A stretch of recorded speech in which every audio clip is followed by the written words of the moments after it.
90 Avenue of the Americas that I got from China in a war. Very valuable. I love China. The biggest bank in the world is from China. You know where their United States headquarters is located? In this building, in Trump Tower. I love China. People say, oh, you don't like China. No, I love them. But their leaders are much smarter than our leaders. And we can't sustain ourselves with that. There's too much. It's like take the New England Patriots and Tom Brady and have them play your high school football team. That's the difference between China's leaders and our leaders. They are ripping us. We are rebuilding China. We're rebuilding many countries. China, you go there now, roads, bridges, schools, you never saw anything like it. They have bridges that make the George Washington Bridge look like small potatoes. And they're all over the place. We have all the cards, but we don't know how to use them. We don't even know that we have the cards because our leaders don't understand the game. We could turn off that spigot by charging them tax until they behave properly. Now they're going militarily. They're building a military island in the middle of the South China Sea, a military island.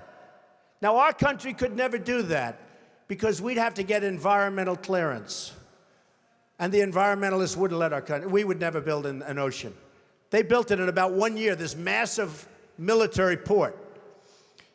They're building up their military to a point that is very scary. You have a problem with ISIS, you have a bigger problem with China. And in my opinion, the new China, believe it or not, in terms of trade, is Mexico. So this man tells me about the manufacturing. I say, that's a terrible story. I hate to hear it. But I have another one, Ford. So Mexico takes a company, car company, that was going to build in Tennessee, rips it out. Everybody thought the deal was dead. Reported in the Wall Street Journal recently. Everybody thought it was a done deal. It's going in, and that's going to be it, going into Tennessee. Great state, great people. All of a sudden, at the last moment, this big car manufacturer, foreign, announces they're not going to Tennessee. They're going to spend their $1 billion in Mexico instead. Not good. Now Ford announces a few weeks ago that Ford is going to build a $2.5 billion car and truck and parts manufacturing plant in Mexico. $2.5 billion. It's going to be one of the largest in the world. Ford, good company. So I announced that I'm running for president. I would, one of the early things I would do, probably before I even got in, and I wouldn't even use, I know the smartest negotiators in the world. I know the good ones, I know the bad ones, I know the overrated ones. You got a lot of them that are overrated. They're not good, they think they are. They get good stories because the newspapers get buffaloed. But they're not good.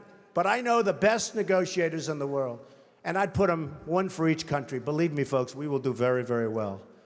Very, very well. But I wouldn't even waste my time with this one. I would call up the head of Ford, who I know, if I was president. I'd say, congratulations. I understand that you're building a nice $2.5 billion car factory in Mexico, and that you're going to take your cars and sell them to the United States, zero tax. Just flow them across the border. And you say to yourself, how does that help us, right? How does that help us? Where is that good? It's not. So I'd say, congratulations, that's the good news. Let me give you the bad news. Every car and every truck and every part manufactured in this plant that comes across the border, we're going to charge you a 35% tax. Okay? And that tax is going to be paid simultaneously with the transaction. And that's it. Now, here's what's going to happen. If it's not me in the position, it's one of these politicians that we're running against. You know, the 400 people that we're already against. And here's what's going to happen. They're not so stupid. They know it's not a good thing. And they may even be upset by it. But then they're going to get a call from their donors, or probably from the lobbyist for Ford, and say, you can't do that to Ford because Ford takes care of me and I take care of you, and you can't do that to Ford. And guess what? No problem. They're going to build in Mexico. They're going to take away thousands of jobs. It's very bad for us. So, under President Trump, here's what would happen.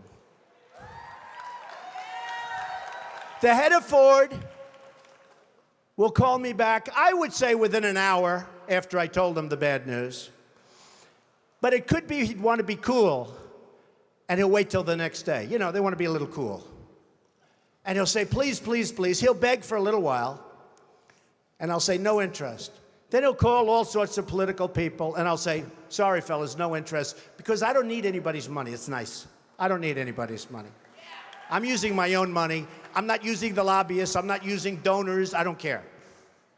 I'm really rich. I'll show you that in a second. And by the way, I'm not even saying that in a braggadocio. That's the kind of mindset, that's the kind of thinking you need for this country. So, because we got to make the country rich, it sounds crass. Somebody said, oh, that's crass. It's not crass. We got 18 trillion in debt. We got nothing but problems. We got a military that needs equipment all over the place. We got nuclear weapons that are obsolete.